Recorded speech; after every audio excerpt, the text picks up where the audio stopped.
ये देखिए सारा इंटरलॉकिंग सिस्टम से बना हुआ है।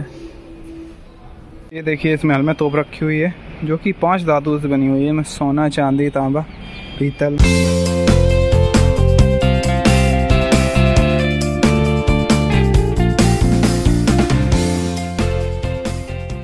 हेलो फ्रेंड्स, स्वागत है आप सभी का मेरे एक न्यू ब्लॉग में। मैं बढ़िया हूँ, आशा करता हूँ आप लोग भी बहुत बढ़िया होंगे। तो सबसे पहले तो आपको महादीपावली की हार्दिक शुभकामनाएं। महादीपावली क्यों? क्योंकि जब दीपावली मनाई गई थी तब 14 साल बाद राम भगवान घर वापस आए थे और अब 500 साल बाद अयोध्या वापस आए हैं। तो इस वजह से महादीपावली की हार्दिक शुभकामनाएं।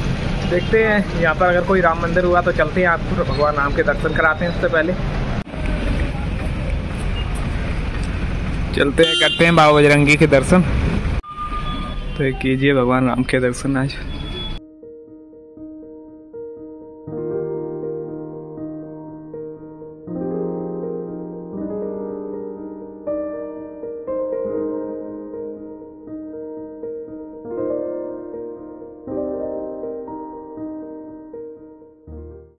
तो अभी हम आ चुके हैं जैसलमेर फोर्ट पर। कल हम गए थे गड़ीसर लेक देखने के लिए, तब मैंने आपको बताया था कि कल जैसलमेर फोर्ट विजिट किया जाएगा।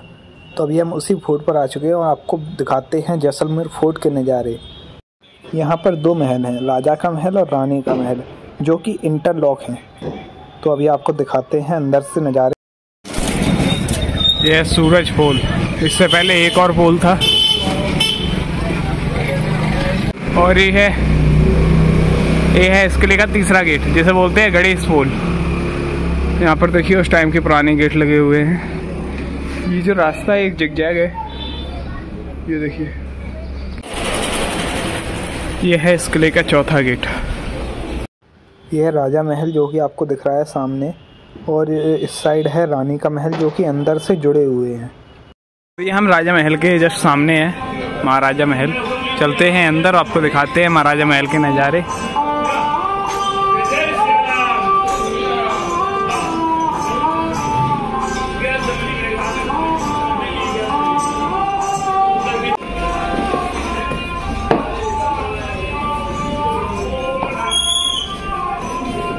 ये इस महल के खुलने का टाइम है।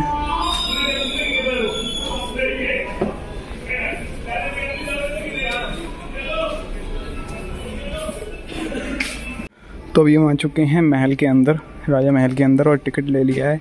200 रुपये पर पर्सन टिकट लगता है यहाँ पे। और ये है महल के नज़ारे।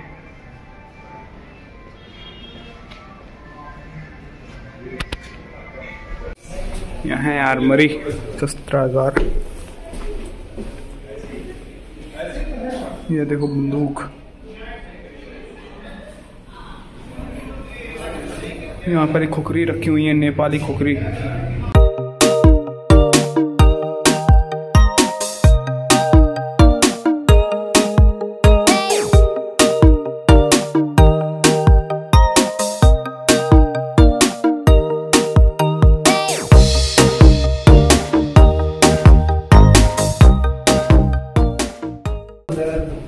ये देखो बंदूक है।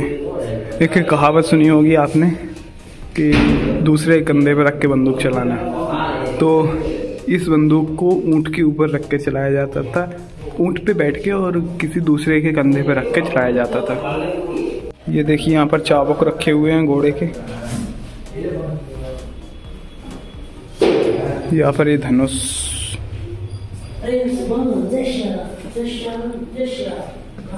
ये है लैंड माइन्स। ये भैंसे के सींग से बनते थे और इनमें बारूद रखी जाती थी। जब भी कोई हाथी वगैरह इस पे पैर रखता था तो ये फट जाते थे, इसलिए इन्हें लैंड माइन्स बोला जाता है। ये है देसी कट्टा। ये जो सामने आपको दिख रहा है, पहले चांदी के सिक्के होते थे तो उन्हें छापने के लिए ये बनाई गई थी। ये बोतल टाइप रख रही है, ये बोतल टाइप की दिख रही है, इसमें अफीम रखी जाती थी। ये ढाल है जो कि छोटे राजकुमारों के लिए होती थी। अब चल रहे हैं दीवान खाने की ओर। यह है दीवान खाना। जब किसी राजकुमार का राजतिलक किया जाता था तो वह यहीं पर किया जाता था।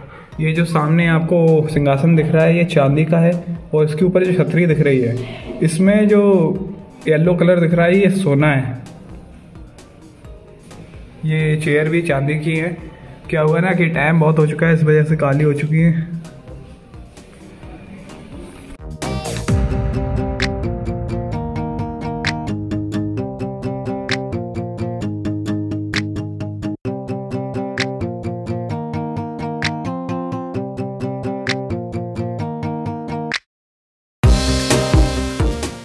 अभी हम चल रहे हैं त्रिपोलिया के अंदर।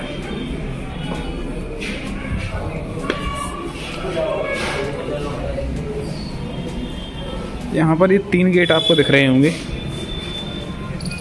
इसीलिए इसे त्रिपोलिया बोला जाता है। पहले के महल इस तरह से डिजाइन किए जाते थे कि कोई भी उन पर इतने आसानी से कब्जा न कर पाए। ये देखिए जो गेट बने हुए हैं वो जिगजैग टाइप में बने हुए हैं। जब भी कोई हाथी वगैरह से आए, घोड़े से आए, तो उसका बैलेंस बिगड़ जाए। जब बैलेंस बिगड़ता था, ये सामने आपको पत्थर दिख रहे होंगे दीवार के ऊपर, मैं अभी जूम करके दिखाता हूँ आपको। ये देखो बड़े बड़े गोल गोल पत्थर दिख रहे हैं, इनका वजन लगभग 1-1 कुंटल तक होता था। तो उन जब हाथी और घोड़ों का बैलेंस बिगड़े तो उनके ऊपर ये पत्थर गिराने के लिए होते थे। इतने वजनदार हैं कि अभी भी रखे हुए हैं ज्यों के त्यों।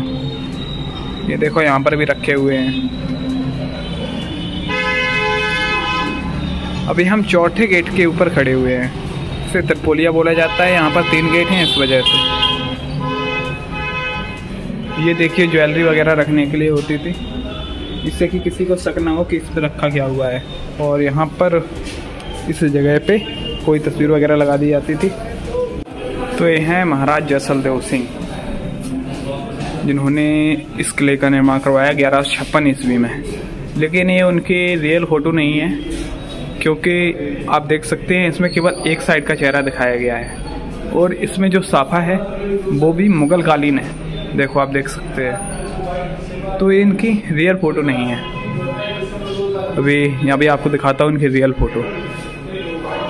ये सारी काल्पनिक हैं।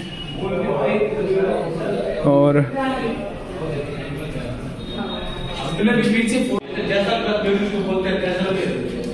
ये देखिए महाराज बैरीसाल सिंह जी, ये इनकी रियल फोटो है। और इसमें देखिए इनमें राजपूत जो पगड़ी होती है वो दर्शाई गई है। ये रियल फोटो है। ये सारी रियल फोटो हैं।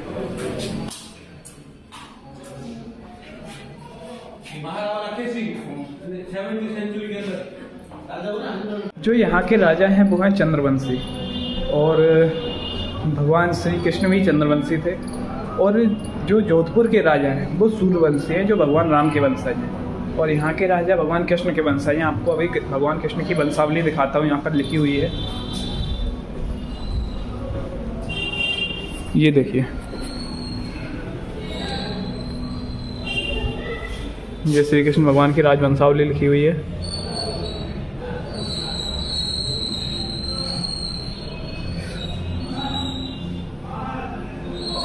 तो ये देखिए 115वें राजा थे महाराजबल भोजदेव। उनके बाद महाराजा जैसलदेव हुए, महारावल जैसलदेव। उन्होंने जैसलमेर को स्थापित किया।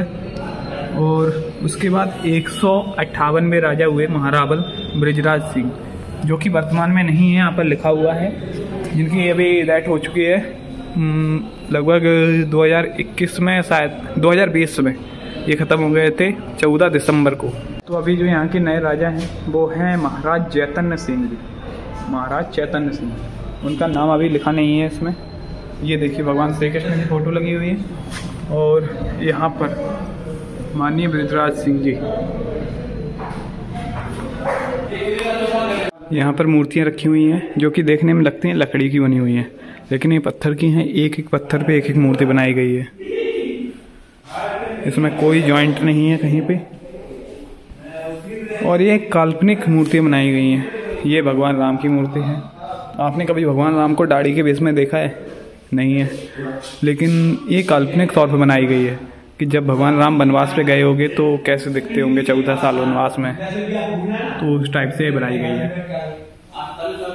तो यहाँ पर मूर्ति कक्षी मूर्तियाँ रखी हुई हैं। यह है लकड़ी का घोड़ा। जब राजकुमार छोटा होता था उसको डर निकालने के लिए सबसे पहले लकड़ी घोड़े पे बैठाया जाता था। ये बरसात का पानी कलेक्ट करने के लिए पाइप दिख रहा होगा आपको।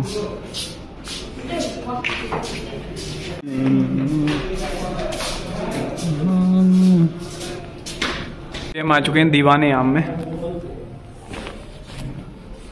तो यहाँ ये दीवाने आम, यहाँ पर सिंहासन डला होता था लेकिन उसे अभी हटा दिया गया है, पता नहीं टूट गया होगा। और यहाँ सामने आम जनता बैठा करती थी। तो अभी हम चल रहे हैं सर्वोत्तम विलास में, सबसे उत्तम विलास ये है सर्वोत्तम पैलेस, सर्वोत्तम विला।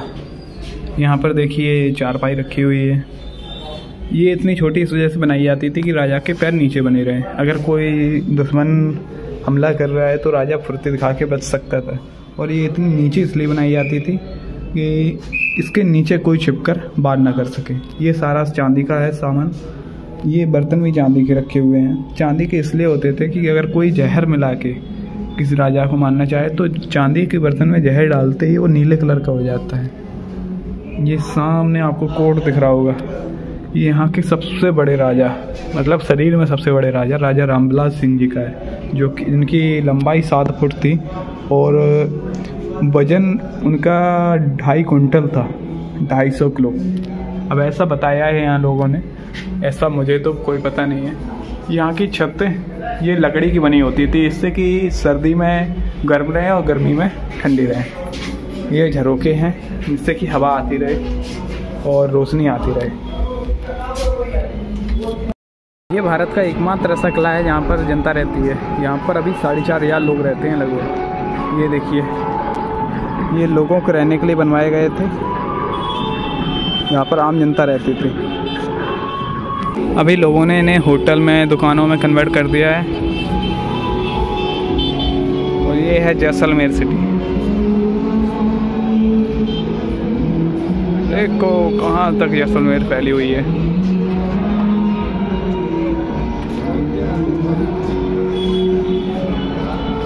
यहाँ पर पहले सीमेंट गारा किसी का यूज नहीं किया गया था, इंटरलॉकिंग सिस्टम था, पत्थरों का इंटरलॉकिंग सिस्टम। अब यहाँ पर सीमेंट वगैरह लगा दी गई है, नहीं तो ये पूरा महल इंटरलॉकिंग सिस्टम से बना हुआ है। तो अब राजा का महल तो विजिट कर लिया, अब चलते हैं रानी के महल की ओर।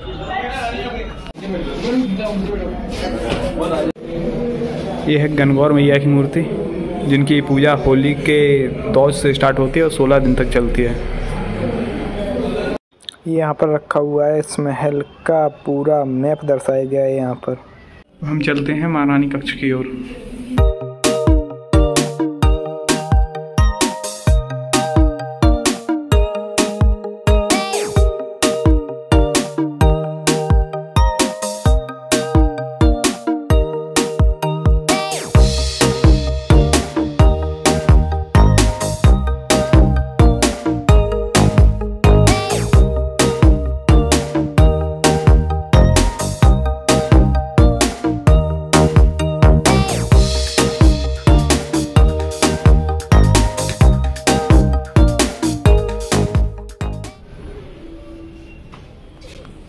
ये देखिए सारा इंटरलॉकिंग सिस्टम से बना हुआ है।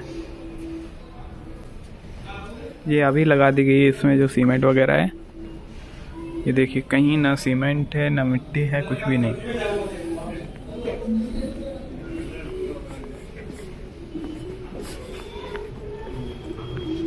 ये देखिए यहाँ पर आपको साफ दिख जाएगा इंटरलॉकिंग सिस्टम।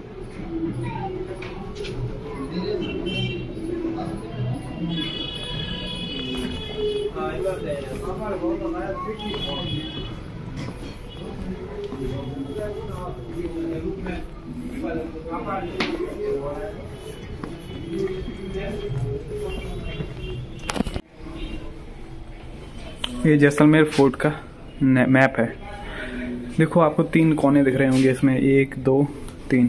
इसे त्रिकुट गज पर्वत कहा जाता था, लेकिन राजा जैसल सिंह ने इसका निर्माण करवाया। ये मेरू पर्वत पर स्थित है, इसलिए इसे जैसलमेर कहा जाने लगा। इसका नाम त्रिकुटगज और सोनार किला भी था। त्रिकुटगज 3 कोने का जो पहाड़ है उस पर बना हुआ है, और सोनार इस वजह से क्योंकि इसका जो कलर है वो येलो कलर का है, येलो कलर के स्टोन से बना हुआ है और जो कि सोने की तरह चमकते हैं, इसलिए इसे सोनार गज कहा जाता है।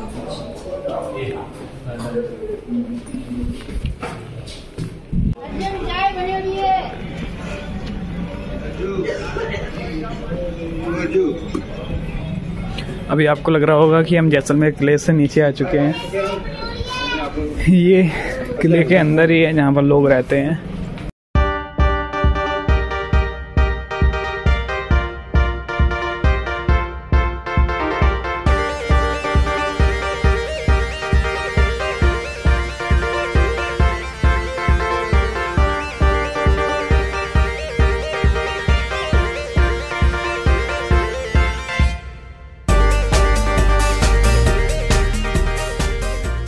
ये देखिए इस महल में तोप रखी हुई है जो कि 5 धातु से बनी हुई है, में सोना, चांदी, तांबा, पीतल और भी एक होगी कोई धातु। ये देखिए सोने की तरह चमकती है, ये 5 धातु से बनी हुई है। तो अभी हम आ चुके हैं ब्यास बगीची में भगवान राम जी के दर्शन करने के लिए।